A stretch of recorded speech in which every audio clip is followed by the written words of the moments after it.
Nos gozamos de estar en medio de la congregación de los justos. Aleluya.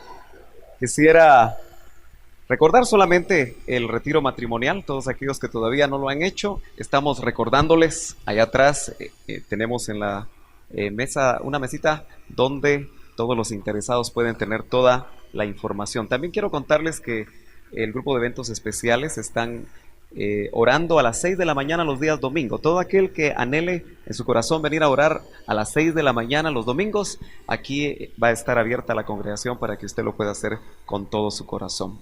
Vamos a leer capítulo 1 del libro de Colosenses. Capítulo 1 del libro de Colosenses, la epístola a los Colosenses, verso 24. Después estaremos orando por las peticiones y las que usted también no escribió, pero tiene en su corazón. Dice: ahora me alegro de mis sufrimientos por vosotros, y en mi carne completando lo que falta de las aflicciones de Cristo, hago mi parte por su cuerpo, que es la iglesia. Levante su mano derecha. Amén. Vamos a orar por las peticiones que se escribieron y la que usted tiene en su corazón. Padre, en esta hora nosotros venimos delante de tu presencia, Señor, sabiendo que tú eres un Dios proveedor, que tú eres un Dios sanador, que tú eres un Dios Padre, que está dispuesto, Padre, a poder bendecir a tus hijos. Tú eres un Dios compasivo. Y por eso en esta hora, Padre, nosotros ponemos delante de ti nuestras peticiones, pidiéndote que tú te glorifiques. Que tu nombre, Señor, sea glorificado en medio de nuestras familias. Que tu nombre sea glorificado en medio de aquellos que a través de la radio, Señor, con necesidades, están clamando en esta misma hora, Señor, unidos con nosotros, para pedir que tú obres de una manera maravillosa. Toca los cuerpos enfermos, Señor. Tú tienes poder para sanarlos. Padre, provee a las necesidades de tu pueblo y envía tu palabra. Esa palabra, Señor, que ha de levantarnos, esa palabra que ha de edificarnos, esa palabra que ha de bendecirnos, para que nosotros, Señor, podamos seguir con gozo corriendo esa carrera que tenemos por delante. En el nombre poderoso de Jesús te lo pedimos. Aleluya. Usted le da un aplauso al Señor. Aleluya. Dele gloria a Dios. Puede sentarse, mi hermano. En esta noche deseamos hablar de un tema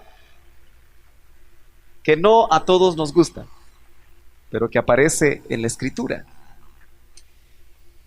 Y vamos a hablar de los sufrimientos. ¿A cuántos les gustan los sufrimientos? A ninguno, ¿verdad? Pero ¿sabe usted que Cristo sufrió por la iglesia? ¿Cuántos saben que Cristo sufrió por la iglesia? A esos sufrimientos nosotros les hemos llamado vicarios, los sufrimientos vicarios de Cristo. Vicario quiere decir uno en lugar de otro. Cristo sufrió en forma vicaria en sustitución de nosotros. Usted sabe que Él, quizá uno de los sufrimientos que nosotros no hemos logrado visualizar es que Él se hizo humano. Se hizo como nosotros. Y eso encarnaba cierto sufrimiento para Él. Porque Él bajó de su corte celestial, dejó todo lo que era el ser igual a Dios, para venir a la tierra y se vistió de humano. Tal vez una de las jerarquías menores de las creaciones de Dios. Fíjese que Él no se hizo arcángel. Él no se vistió de cuerpo angélico, sino que vino a la tierra a vestirse de cuerpo humano, igual que usted, igual que yo. Porque usted cree que los ángeles se cansan. ¿Qué piensa usted? ¿Se cansarán los ángeles? No se cansan. Son una creación superior a nosotros. Lo dijo el salmista, ¿verdad? que es el hombre, para que de él te acuerdes. Y lo hiciste poco menor que los ángeles, pero nosotros vemos que un ángel en el Antiguo Testamento, todo lo que hacía, ¿verdad? Solo recibía una orden de Dios y un solo ángel podía matar a un ejército completo.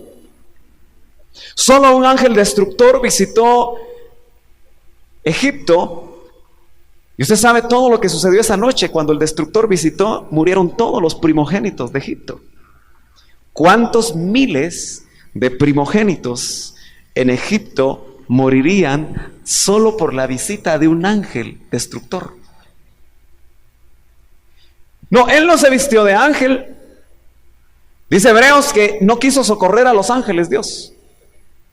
Es decir, que no le dio una tarea redentora para los ángeles, sino que lo que le dio fue una tarea para que la simiente de Abraham pudiera ser redimida, pudiera ser salvada. Pero por eso él vino a sufrir. Si usted me acompaña, vamos a ver los sufrimientos de Cristo. Vamos a ver los sufrimientos de los ministros, de los ministerios, y vamos a ver los sufrimientos de la iglesia. ¿Me quiere acompañar todavía? Acompáñeme entonces al Salmo 53, o mejor dicho, Isaías 53. Está cerca de los Salmos, pero no ese es el verso que quiero. Capítulo 53 de Isaías. Ahí creo yo que nosotros recordamos los sufrimientos, quizá los más fuertes, los más cumbres en la vida de Jesucristo, pero que los hizo por usted y los hizo por mí. Por eso son sufrimientos vicarios. Dice: ¿quién ha creído a nuestro mensaje? ¿Quién se ha revelado? ¿A quién se ha revelado el brazo del Señor? Creció, dice, delante de él como renuevo tierno, como raíz de tierra seca. ¿Sabe usted que él vino no con un aspecto hermoso? Dice la Biblia, no tiene aspecto hermoso ni majestad. Él en el cielo, toda la corte celestial se inclinaba ante él. ¿Cuántos creen eso? Usted lo sabe. Pero dice que vino a la tierra y no tenía aspecto hermoso ni majestad para que le miremos, dice. Ni siquiera era atractivo para los hombres. Así vino él. Dice, ni apariencia para que le deseemos. Fue despreciado y desechado de los hombres, varón de dolores y experimentado en aflicción. Y como uno de quien los hombres esconden el rostro, fue despreciado y no le estimamos. Ciertamente él llevó nuestras enfermedades y cargó con nuestros dolores. Con todo nosotros le tuvimos por azotado, por herido de Dios y afligido. Mas él fue herido por nuestras transgresiones. Ese es su sufrimiento vicario. Molido por nuestras iniquidades, el castigo por nuestra paz cayó sobre él. El castigo suyo y el castigo mío cayó sobre él para obtener paz en nosotros. ¡Aleluya! Y por sus heridas hemos sido sanados. Esos fueron los sufrimientos vicarios, los conocemos muy bien. Hemos oído quizá los detalles de cómo en su cuerpo él cargó ese sufrimiento, ese desprecio. Pero su cuerpo físico no fue eximido del dolor. Incluso él no quiso dejar de sufrir en la cruz cuando le quisieron dar lo que usted conoce como la hiel con vinagre, ¿verdad? Que era como un analgésico para sus dolores en ese tiempo. Pero él no quiso probarlo. Mejor dicho, el soldado se lo quiso dar a probar en la boca, pero cuando él supo qué era, él quiso llegar hasta el final, porque sabía que esos sufrimientos, esa muerte en la cruz, iba a traer vida para toda la humanidad que deseara creer en él y se le revelara esos sufrimientos que había tenido por la humanidad que esa revelación se hiciera vida para ellos. Pero note usted que Él no solamente murió en la cruz del Calvario, sino que nosotros vemos en la palabra como Él incluso bajó al mismo infierno. Usted conoce lo que sucedió ahí. Yo creo que su alma se angustiaba en el Getsemaní porque sabía que Él tenía que ir por nosotros también en un sufrimiento más fuerte todavía, a la muerte segunda. Y lo hizo para que usted y yo no fuéramos ahí. Usted y yo no vamos a ir a una cruz como la que Él fue, ni vamos a ir a la muerte segunda, porque Él entró a la muerte segunda y salió victorioso de la muerte segunda para que usted y yo ya no tuviéramos que ir ahí. Aleluya. Pero lo tremendo es que nosotros, hermano, nos motivamos. Nosotros, hermano, quizá nos emocionamos. Damos gloria a Dios por los sufrimientos vicarios. Pero cuando de repente nosotros nos encontramos con versos tan interesantes, y quizá que no quisiéramos verlos como el que abrimos en esta noche, Colosenses, yo creo que usted lo tiene ahí, capítulo 1 y verso 24, nosotros nos empezamos a dar cuenta que los sufrimientos vicarios de Cristo hicieron una obra perfecta. Pero la Biblia nos habla de los sufrimientos ministeriales. Y Pablo, como un buen ejemplo, escribe bajo revelación del Espíritu este verso que dice: ahora me alegro de mis sufrimientos por vosotros. Yo no sé cuántos aquí tienen un llamamiento ministerial. De hecho, yo creo que una persona que dentro de la iglesia local trabaja como mujer tiene un llamamiento ministerial. Amén.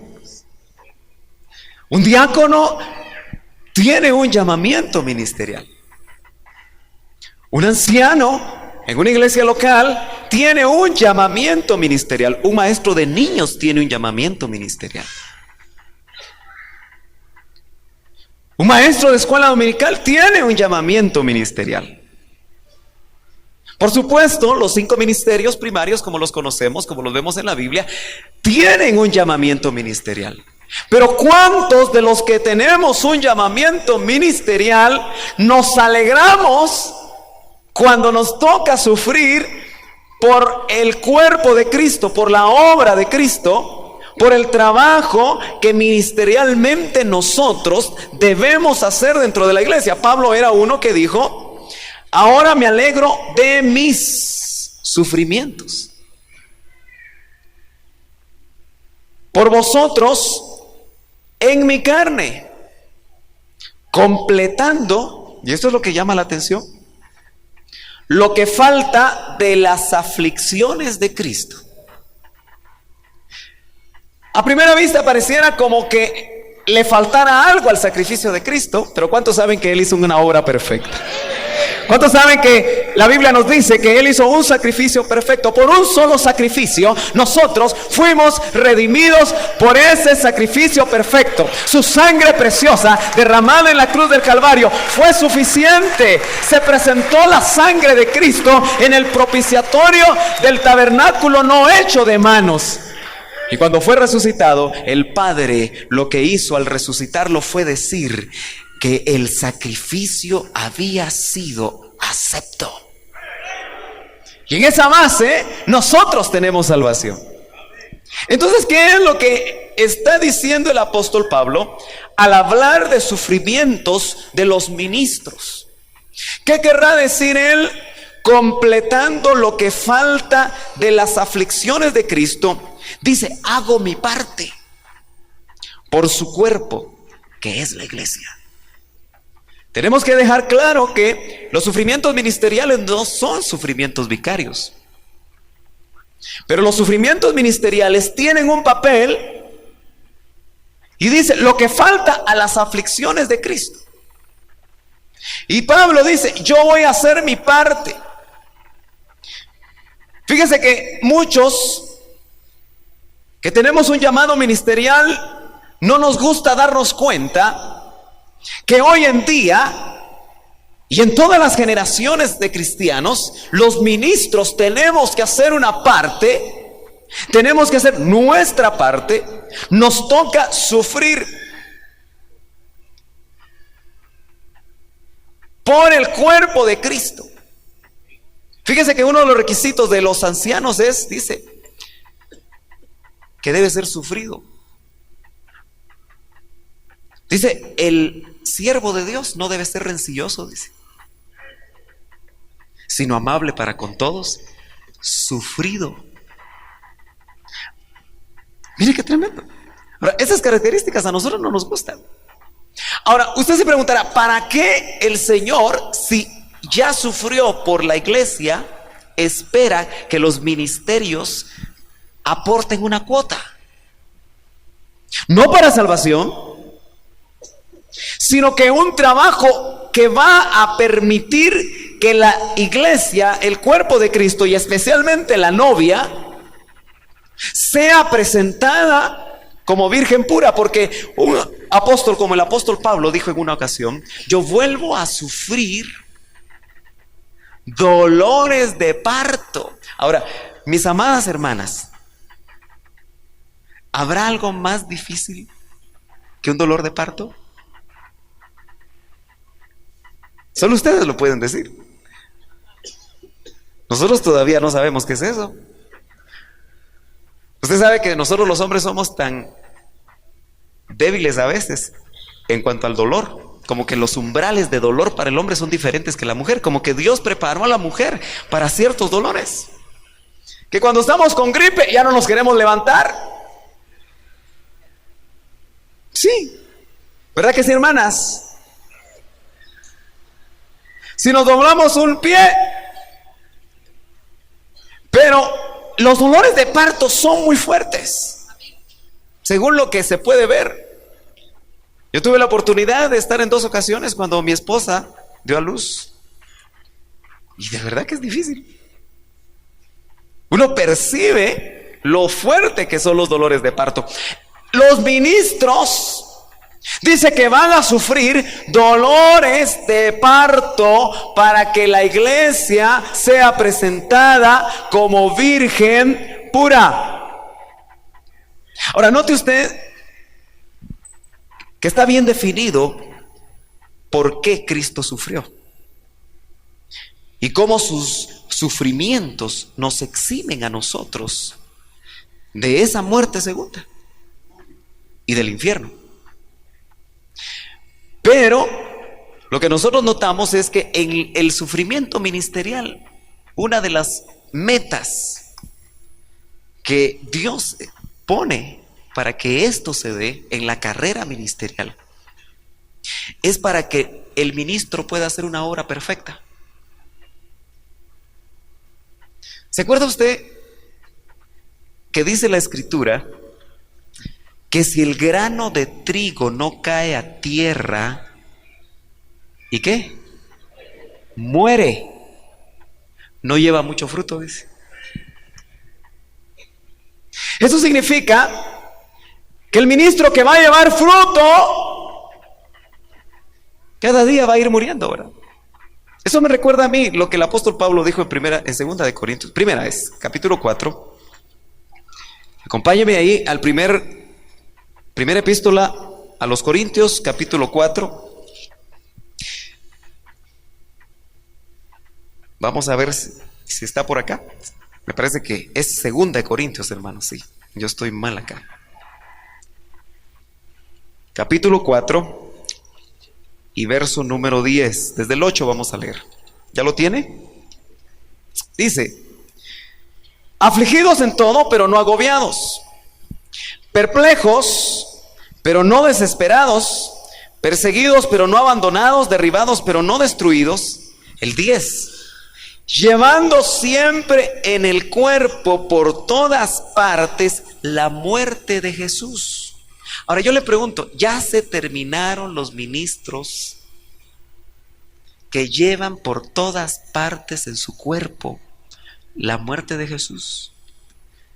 ¿Será que esos ministerios fueron solo para los ministerios tipo Pablo? ¿O qué piensa usted? ¿Será que en estos tiempos Dios también y siempre en las generaciones de cristianos se han levantado ministerios que en todas partes llevan las marcas? Porque hoy es llamativo ver los ministerios, ¿verdad? No se ven muchas marcas. ¿Será que hemos extraviado un poco la ruta? Pero dice el apóstol, llevando siempre en el cuerpo por todas partes la muerte de Jesús, para que también la vida de Jesús se manifieste en nuestro cuerpo. ¿Qué está diciendo aquí el apóstol? Si yo llevo las marcas en mi cuerpo de la muerte de Jesús, se va a manifestar también la vida de Él en mí. Entonces, ¿no será que ahora la vida de Jesús no se manifiesta mucho porque no queremos morir? Porque no estamos dispuestos a pagar el precio. Porque no estamos dispuestos a pagar la cuota. ¿No será que por eso no estamos haciendo una obra perfecta? Una obra de acuerdo al espíritu de la palabra que nos viene a mostrar, hermanos, desde el primer libro de la Biblia hasta el último, nos viene a mostrar que hay una cuota que pagar. No sé si me está siguiendo. Eso significa entonces que aquel que ama su vida, le estoy hablando ahorita a los ministros, el que ama su vida dice que la va a perder. Y el que aborrece su vida por causa de mí, y eso es sufrimiento, dice que la va a ganar. Aleluya. Entonces, ¿se está dando cuenta usted que una de las cosas que yo creo que el Señor quiere mostrarnos a nosotros no es que Él se solace en que nosotros suframos? La secta de los que sufren. Mire, hermano, los sufrimientos están todos los días en nosotros. Lo que necesitamos es enseñarle a los ministros y a la iglesia a cómo sobrellevar los sufrimientos. ¿No es cierto que hoy usted tuvo alguna clase de sufrimiento? Aunque sea que le hayan puesto el pie ahí en el bus, ¿verdad? Sobre el callo. Le dolió. Ya eso es una clase de sufrimiento. Pero yo creo que el sufrimiento está en el hombre desde que pecó. El sufrimiento es parte inherente de la vida del ser humano. ¿No este mismo cuerpo es una cárcel? ¿No dice el espíritu está dispuesto, pero la carne es débil? ¿No es cierto que el espíritu quiere que usted ore a las 6 o a las 5 o a las 4? De repente usted se despierta, ¿verdad? ¿Y qué lo hace a usted no levantarse y orar? La carnocha, ¿verdad? Yo no tengo mucha, pero no le estoy hablando de esa. Amén. De repente el Señor quiere levantarte porque te quiere dar un secreto. Y nosotros solo nos damos la vuelta, nos echamos la tuja y a seguir roncando. ¿No cree usted que el ser interno sufre? Cuando la carne no está dispuesta. Cuando hay un divorcio entre la carne y el espíritu te quiere llevar para acá y la carne para allá. Ahora, el sufrimiento ministerial entonces nos va a permitir a nosotros dejar de hacer lo que a nosotros nos agrada en la obra de Dios. Mire, el que mejor nos dio el ejemplo fue el Señor, porque tuvo que morir. Dice que por la multitud de padecimientos aprendió obediencia. ¿No será que hoy los ministros no obedecemos? ¿No será que a usted le cuesta obedecer, hermano diácono?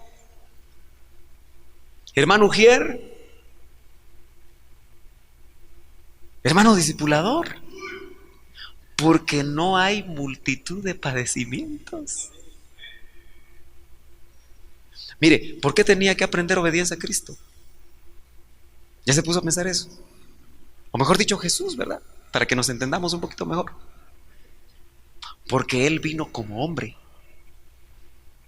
Perfecto hombre, perfecto Dios. Pero la multitud de padecimientos lo llevó a Él a la obediencia.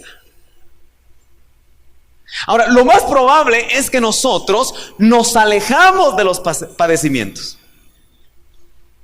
Y por eso siempre buscamos la ruta más cerca, la ruta más ancha, la puerta más amplia en la tarea ministerial, y por eso no hacemos obra perfecta. Por eso el Señor le puso al ministro también su cruz, para que, como el apóstol Pablo, mire, ayer estuvimos compartiendo con los discipuladores sobre el ministerio apostólico. Hoy en día, que es tan necesario saber si es verdad o es mentira lo que se nos traslada. Hoy que es tan importante volver a las escrituras. Y veíamos, hermano, que de verdad que las cartas de presentación de un genuino apóstol como el apóstol Pablo eran 5 veces azotados por los judíos. O sea que al apóstol Pablo en las espaldas había marcas. Amén. Desvelos, descrédito, deshonra. Dice, andamos mal vestidos. Una versión dice, andamos desnudos.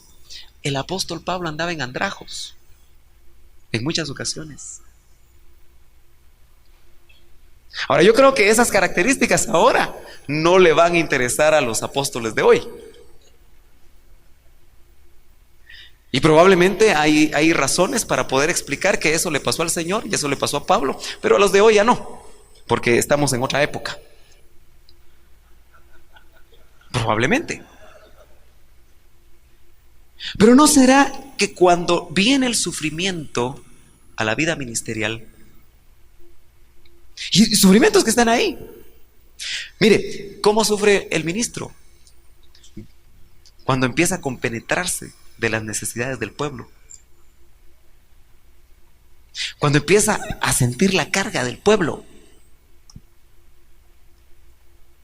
Pero no solamente eso, cuando hay oposición, eso entraña sufrimiento.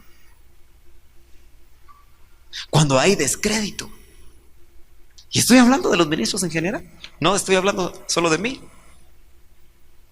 porque usted sabe que muchas veces no estamos de acuerdo con lo que sucede a nuestro alrededor, y empezamos a dar nuestra opinión, y muchas veces llega descrédito, muchas veces llega escarnio. Pero ¿cuál es la posición adecuada del ministro de Dios? Es absorber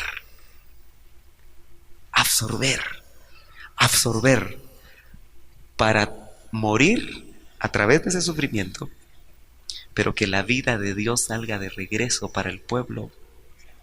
¿Sabe usted que muchas veces, sin importar el nivel en el que nosotros servimos, lo que llega a nosotros en amargura, lo regresamos en hiel? Pero un ministro genuino del Espíritu, lo que llega de amargura, lo debe de procesar. Aleluya. Y sacarlo en alabanza, sacarlo en bendición, sacarlo en bendición para el pueblo. Hoy tuve la oportunidad de compartir con el hermano Otito Ríos que es nuestro delegado en la alabanza, y platicamos de una frase que yo le escuché a nuestro apóstol respecto a la alabanza que me impactó mucho. Porque él decía, ¿quién es el verdadero adorador? Es aquel que procesa sus amarguras como David. No encontramos otro mejor ejemplo en la Biblia que David, el adorador. Yo creo que si algo nosotros podemos estar seguros. Pero ¿dónde fue donde seguramente David hizo sus mejores salmos? Sino cuando era perseguido por Saúl. El verdadero adorador es el que procesa el sufrimiento, el escarnio, la amargura, la oposición, y la vuelve en alabanza. Esa es la alabanza perfecta. ¿Usted quiere ser un alabador? ¿Quiere tener alabanza perfecta? Su enfermedad física, si la tiene, tradúzcala en alabanza perfecta. Es fácil cuando estamos sanos, cuando hay dinero en el banco, cuando todo camina bien. El esposo anda caminando así como la esposa le dice. O la esposa está haciendo lo que el esposo le pide. Pero cuando todo camina bien, qué fácil es levantar las manos, ¿verdad? Pero cuando hay ataque, cuando hay oposición,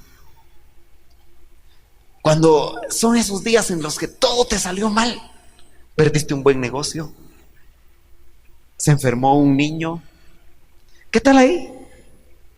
Ahí es donde se procesa en el interior la verdadera alabanza a Dios. Esa es la que vale, aun cuando tú llores.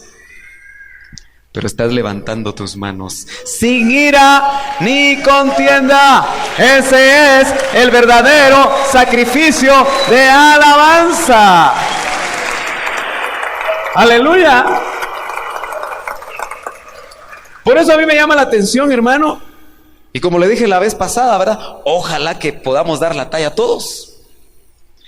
Pero fíjese que en Timoteo hay un detalle que yo creo que ya se lo comenté, pero se lo quiero volver a comentar, que a mí en lo personal me hace pensar dos veces.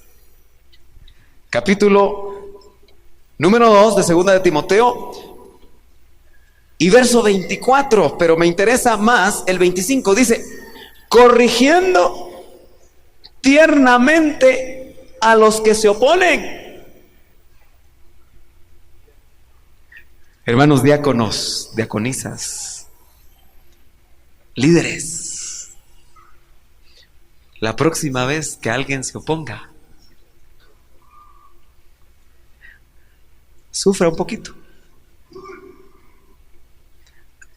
en su cuerpo, en su carne. Es que mire, la carne es la que quiere. Me hizo una, le voy a hacer dos. Espérese. Vaya, rompió la tregua, ¿verdad? Va a ver lo que le va a pasar. Esa es la carne, la que nos propone eso, pero dice, corrigiendo tiernamente. Eso es una actitud maternal, ¿verdad? Por eso el apóstol Pablo tenía actitudes maternales como ministro. Por eso sufría dolores de parto. Por eso Pablo decía, ustedes sufridos, o mejor dicho, nosotros sufridos para que ustedes estén bien, nosotros pobres para que ustedes estén ricos, les decía a los corintios. Todavía decía, los padres son los que ponen para los hijos y no los hijos para los padres, hablando de una relación espiritual. Pablo estaba dispuesto a gastarse él y a gastar lo que era de él con tal de poder hacer la obra de Dios. Eso eran, hermano, las características de los ministerios. Yo creo que esos ministerios van a ser una obra perfecta en la novia cuando estemos dispuestos a pagar la parte que a nosotros nos corresponde. Fíjese que hemos visto algunos de los detalles de los sufrimientos vicarios, hemos visto los sufrimientos ministeriales, pero ahora yo quiero hablar de los ministerios, de los sufrimientos de la iglesia. Ahí entramos todos. Mire, cuando el Apocalipsis dice, al que venza, yo le daré esto, yo le daré aquello. Hay dos cosas de las que nosotros somos eximidos en ese al que venza. Es lo que el Señor en su sacrificio vicario hizo por nosotros: morir en la cruz e ir a la muerte segunda. De ahí para atrás, todo está incluido. ¿No fue cierto que los primeros cristianos tuvieron que morir y tuvieron que sufrir? Entonces, hermano, nosotros también como iglesia, ¿qué es lo que va a producir los sufrimientos en la iglesia? Galardones.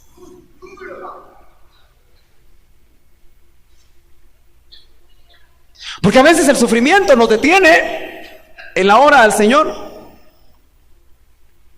¿No es cierto, hermano, que es sufrido sacar la billetera a veces? Es sufrido, ¿verdad? Por eso el Señor, como sabía la naturaleza humana, dijo: no con tristeza, ni por necesidad, porque Dios ama al dador alegre. ¿Sí, hermano? Amén. Eso es también a veces parte de desprenderse de algo. Es sufrido. Amén. Pero fíjese que también cuando nosotros estamos como parte del cuerpo de Cristo en la iglesia y el Señor empieza a pedir a través de su espíritu las cosas que no le agradan a Él, también es sufrido dejarlas. Pero por eso dice, al que venza. ¿Qué significa el que venza? Que tiene que pelear, que tiene que luchar, que tiene que librar una batalla. Pero en la batalla hay heridas, eso duele. Amén. Fíjese, hermano, que dentro de la iglesia, muchas veces nosotros, cuando empezamos a servir en la obra del Señor, hay heridas en el camino. De repente usted está con todo el anhelo de servir y el esposo le dice: no vas, te quiero en la casa, este es tu lugar. Y usted dice: ay, Señor, ¿qué está pasando aquí? Y empieza el sufrimiento, ¿verdad? O aquellos jóvenes que se convierten ellos por primera vez dentro de una familia y no los entienden y los atacan. Eso es sufrimiento. Pero eso es para galardones. Eso es para formar un carácter en la iglesia. Eso es para que nosotros podamos estar dispuestos a pelear la buena batalla, porque hay una batalla que hay que pelear, y le dice la palabra de Dios a nosotros: el que venza. No es para todos. No es para aquel que cuando se pincha en una espina de un rosal ya no quiere hacer nada. ¿Usted se ha dado cuenta que hay gente que empieza a servir en la iglesia y cuando su cabeza no le dio la mano, se enojó? O cuando no lo fueron a visitar, se molestó. O cuando no llegaron, hermano, a una actividad donde había invitado, también se afectó. No está dispuesto a caminar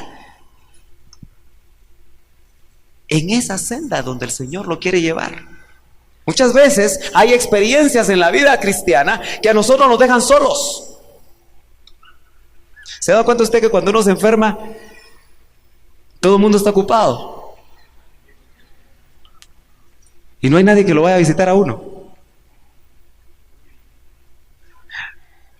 Y lo más tremendo está que uno después se deprime, ¿verdad? Es que ahí no me quieren.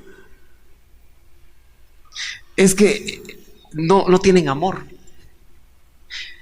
Y cuando usted está sano y sabe que su vecino, el que se sienta siempre a la par, se enfermó, ¿por qué no lo va a visitar usted?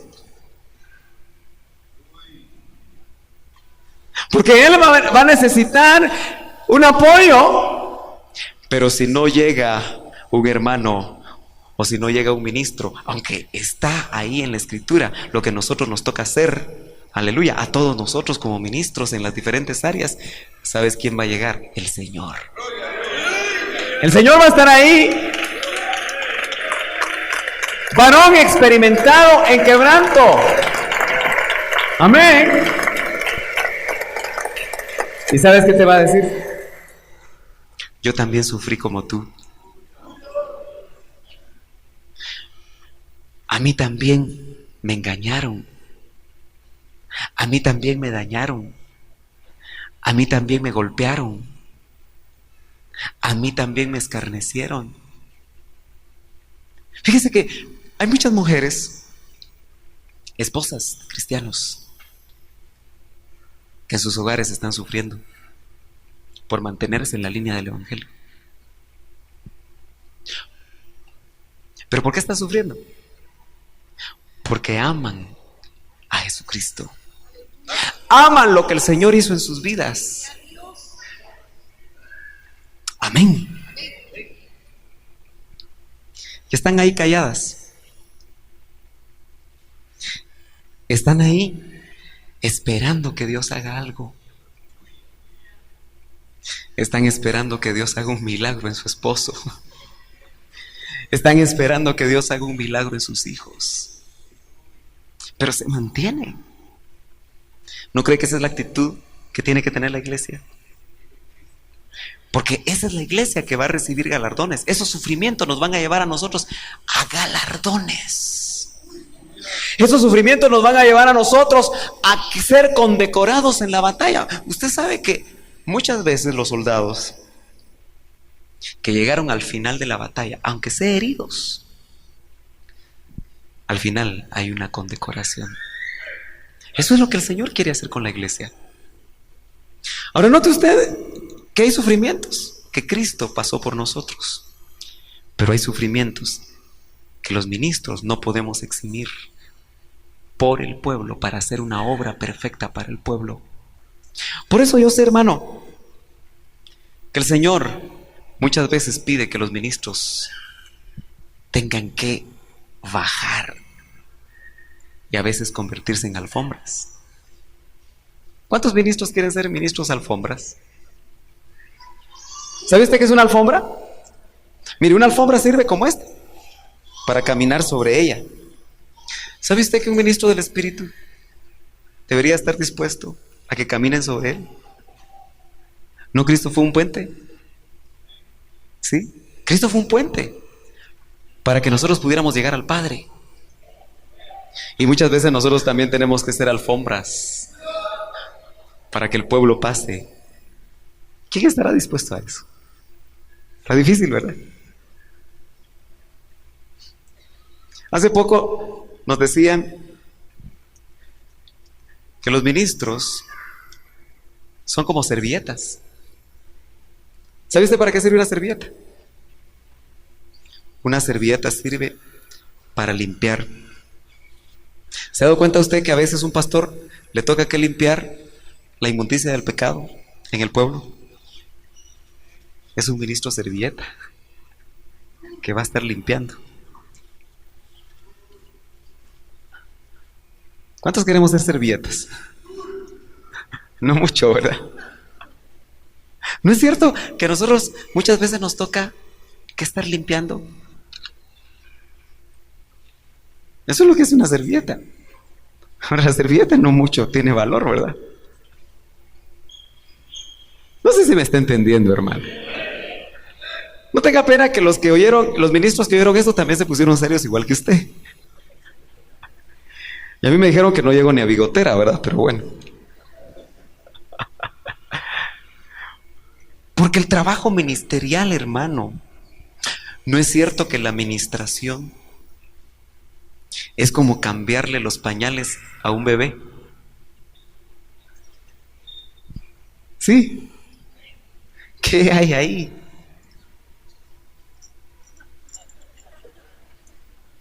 Huele mal. A veces es el trabajo ministerial. Por eso no muchos se dejan. Porque hay que cambiarle los pañales. Es una tarea difícil, pero esa tarea se va a hacer perfecta en la medida que el ministro esté dispuesto a bajar. Por eso Cristo, cuando vino del cielo, bajó. Fíjese que creo que es un himno que dice que el camino de Cristo fue hacia abajo, porque Él vino de lo más alto. Dígame usted otro ministro que haya venido de más alto que el Señor. Ninguno. Pero empezó a bajar. Este es el camino al ministerio, hermano. Los que todavía quieren servir, es para abajo. Mientras que hoy se está entendiendo que el ministerio es para arriba.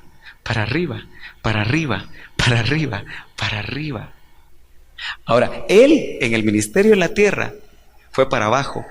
Pero dice que cuando resucitó y volvió al Padre, le fue dado un nombre que es sobre todo nombre. No hay una posición mayor, pero eso es allá. Aleluya. Por eso el camino aquí es como en su primera venida. Es para abajo. Por eso murió en la cruz, en la muerte más ignominiosa de su tiempo, donde morían los malhechores.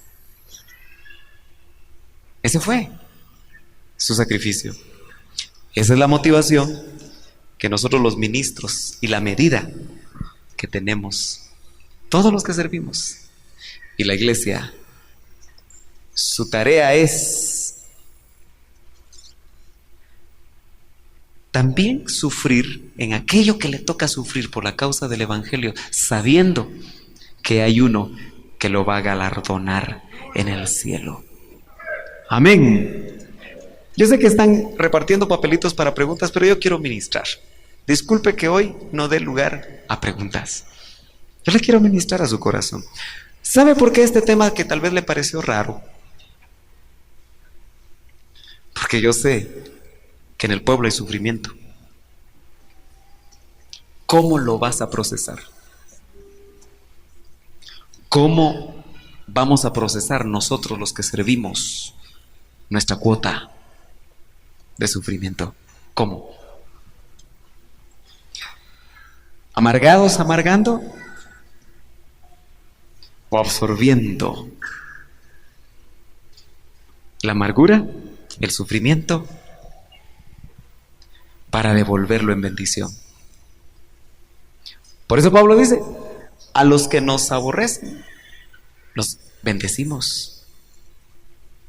A los que nos hacen daño, los amamos. Esa es la esencia del Evangelio. Por eso la iglesia va a ser bienaventurada cuando haya ministerios en su seno que estemos dispuestos a seguir esa ruta para hacer la obra como el Señor espera que la hagamos. Incline su rostro mientras mi hermano de la alabanza nos ayuda. Vamos a pedirle al Señor. ¿Sabe qué le vamos a pedir?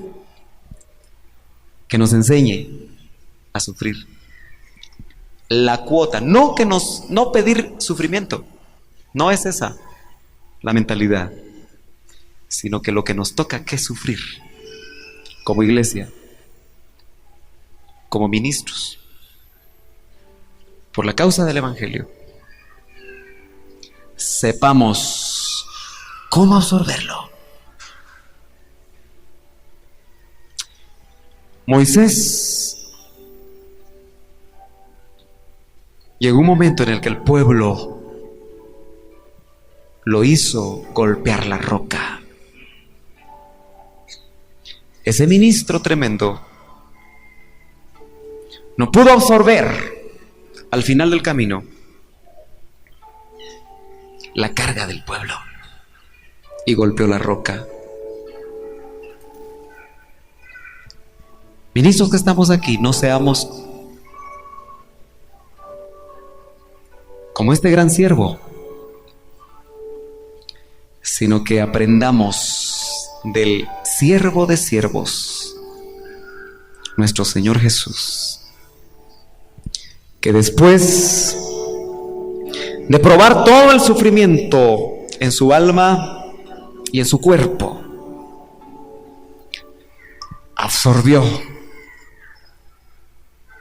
aprendió, y al final lo que pudo decir con todo su corazón fue: perdónalos, porque no saben lo que hacen.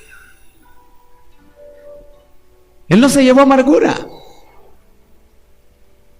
sino que sacó del proceso del sufrimiento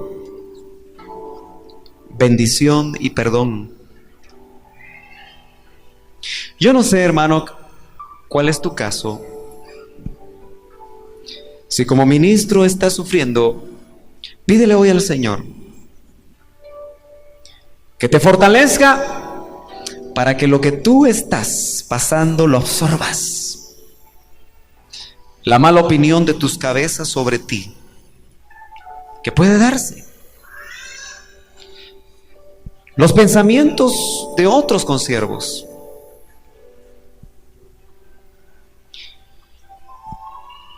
Aún quizá malos entendidos que te han hecho sufrir.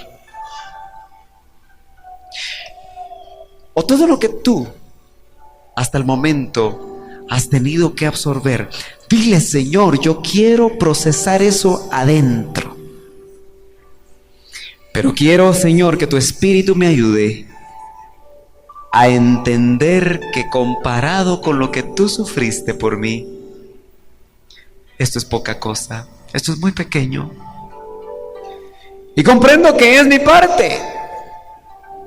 Y yo quiero, Señor, que eso, que son marcas, que me identifica con tu muerte, que me identifica con ese grano que está muriendo, que está cayendo a tierra y está muriendo, Señor, que sea transformado en fruto, fruto que abunde para vida eterna. Aquellas esposas que están sufriendo, aquellos varones que no saben cómo trabajar en sus familias y que están sufriendo por eso, como miembros del cuerpo de Cristo, absorban. Yo los invito, hermano, a que hoy pueda usted absorber esas heridas, esos golpes, eso que está dañando tu alma y eso que lo estás devolviendo en golpe a los que te aman. Absórbelo, pídele al Señor. Él fue experimentado en quebranto. Dile: Señor, enséñame hoy, ministrame hoy, Señor, ayúdame a que yo pueda transmitir eso en una genuina alabanza a ti, porque yo quiero ser un adorador. Dile: Señor, yo quiero ser un adorador. Yo quiero ser un genuino adorador, que a pesar de las dificultades, que a pesar de los sufrimientos, que a pesar de los golpes, a pesar de los sinsabores, a pesar de las contradicciones, a pesar, Señor, de mis pensamientos, a pesar, Señor, de todo lo que está sucediendo en mi interior, todo eso, Señor, yo lo quiero subir hoy al altar. Yo quiero, Señor, ponerlo en el altar como una ofrenda para ti, para que esa ofrenda sea agradable. Díselo, díselo, díselo: Señor, yo sé que tú estás formando un carácter, que tú estás permitiendo que yo pelee esa buena batalla, pero yo quiero, Señor, terminarla con gozo. Solo aquel que sabe por qué y para qué es el sufrimiento en su vida, cuando venga, va a poder terminar su carrera con gozo. Pablo, preso, decía a los filipenses: regocíjense. Otra vez os digo, regocijaos en el Señor. Regocijaos. ¿Cómo lo podía decir? Porque aprendí a absorber sus cadenas. Por eso, con golpes en su espalda, con heridas sangrantes en su espalda, con Silas ahí en Filipos, ahí con el carcelero, en el cepo, ese varón con Silas pudieron cantar. Esa es la alabanza perfecta. Esa es la alabanza que agrada a Dios. No es tocar bonito en los instrumentos. No es tener excelencia en la técnica musical. Eso es solamente el accesorio. Eso es solamente el canal. La perfecta alabanza sale de un corazón